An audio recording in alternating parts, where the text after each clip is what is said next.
Everyone, চলে এসেছি আজ আবার একটি নতুন রান্নার ভিডিও নিয়ে। আজ দুপুরে মেনুতে ছিল শাক ভাজা, করলা আলু ভাজা, ঝিঙে আলু পোস্ত, ডাল ও সাথে মাছের ঝাল। প্রথমে সবজিগুলোকে কেটে নিয়েছি, তারপর মাছটাকে নুন হলুদ মাখিয়ে কিছুক্ষণ রেখে দিলাম। প্রথমেই শাক ভাজাটা করে নেব, তাই কড়াইয়ে তেল, পাঁচফোড়ন ও কাঁচা লঙ্কা দিয়ে শাকটা চাপিয়ে দিলাম। নুন হলুদ দিয়ে শাকটাকে ঢাকা দিয়ে দিলাম যাতে শাকটা সেদ্ধ হয়ে যায়। অন্য ওভেনটাতে ভাতের জলটাও গরম করতে বসিয়ে দিলাম। জল গরম হতেই তাতে দিয়ে দিলাম চাল এবং ঢাকা দিয়ে দিলাম। এদিকে ঢাকা খুলে দেখি শাকও হয়ে গেছে, তাই শাকটাকে নামিয়ে নিলাম।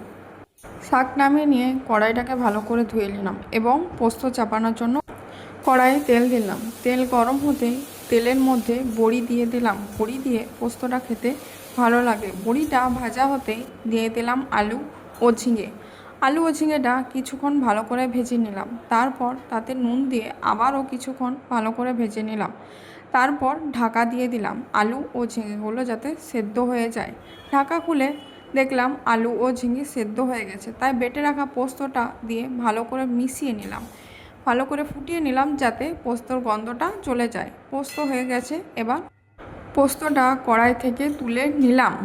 কড়াইটা ভালো করে ধুয়ে আবার দিয়ে দিলাম তেল। এরপর করলা আলু ভাজা হবে। করলা আলুগুলো দিয়ে কিছুক্ষণ ভালো করে নেড়ে নিলাম। তারপর তার মধ্যে নুন ও হলুদ দিয়ে ভালো করে নাড়িয়ে নিলাম যাতে নুন ও হলুদ করলা ও আলুর সাথে ভালো করে মিশে যায়। তারপর কিছুক্ষণ হালকা ভেজে ঢাকা দিয়ে দিলাম যাতে সেদ্ধ হয়ে যায়। করলা ভাজা হয়ে গেছে, তাই করলা ভাজাটাকে সরিয়ে কড়াইটাকে ভালো করে ধুয়ে ডাল করার জন্য কড়াইটা আবার গ্যাসে বসিয়ে দিলাম।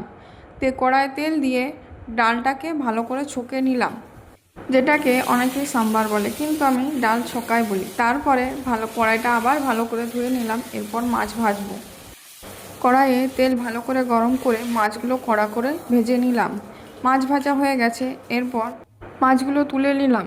কড়াইয়ে অনেকটা তেল ছিল, তাই তেলটা কিছুটা তুলে নিয়ে তার মধ্যে দিয়ে দিলাম টমেটো। বেশি করে টমেটো দিলাম যাতে একটু টক টক খেতে লাগে।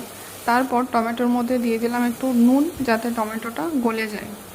টমেটোটা গলে গিয়েছে, এর মধ্যে দিয়ে দিলাম সর্ষে বাটা ও কাঁচা লঙ্কা বাটা। হলুদ দিয়ে কিছুক্ষণ ভালো করে ফুটিয়ে নিলাম। তারপর তাতে দিয়ে দিলাম মাছগুলো দিয়ে বেশ কিছুক্ষণ ফুটিয়ে নিলাম। তারপর কাঁচা সর্ষের তেল দিয়ে নামিয়ে নিলাম। আজকের মতো রান্না এখানেই শেষ করলাম। ভিডিওটি ভালো লাগলে অবশ্যই একটি লাইক করবেন। এরকম ভিডিও পেতে চ্যানেলটিকে সাবস্ক্রাইব করবেন। সবাই ভালো থাকবেন। টাটা।